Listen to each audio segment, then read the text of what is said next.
Hi అండి, అందరూ ఎలా ఉన్నారు? బాగున్నారండి. నేనైతే అమ్మ వాళ్ళ ఇంటి దగ్గర నుంచి అయితే వైజాగ్ అయితే వెళ్ళిపోతున్నాను అనమాట. రాజమండ్రి నుంచి బయలుదేరానండి. అమ్మకి చేతికి కట్ట అయితే తీసేశారండి. అమ్మ కొంచెం కొంచెంగా పనులు అయితే చేసుకోగలుగుతుంది.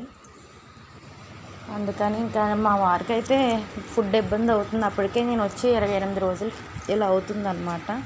పాపం హోటల్ ఫుడ్ తింటున్నారండి.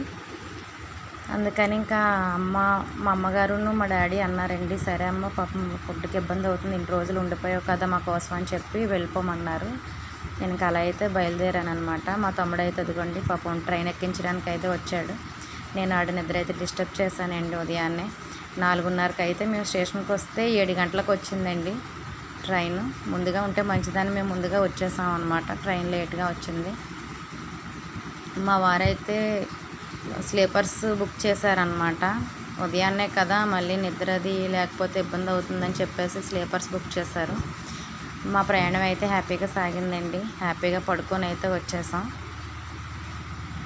మామూలుగా అయితే జనరల్గా అయితే అస్సలు లేదండి ట్రైను. మా వారైతే పాపం ముందుగా ఈ స్లీపర్స్ మాకు బుక్ చేయడం అయితే ప్రయాణం అయితే మాకు చేసినట్టు అనిపించలేదు. అంత హ్యాపీగా సాగిందనమాట.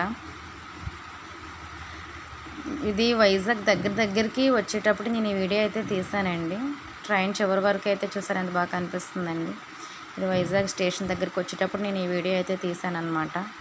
మొత్తానికి అయితే వైజాగ్ అయితే వచ్చేసానండి నేను. ట్రైన్ దిగిన వెంటనే మా వారైతే వస్తానన్నారు. స్టేషన్లో ఉన్నారనమాట. అప్పటికి లైట్గా వర్షం అయితే స్టార్ట్ అయిందనమాట. మీకు ఈ వీడియో నచ్చినట్టయితే లైక్ చేసి, షేర్ చేసి, సబ్స్క్రైబ్ చేసుకోండి. Okay friends, bye.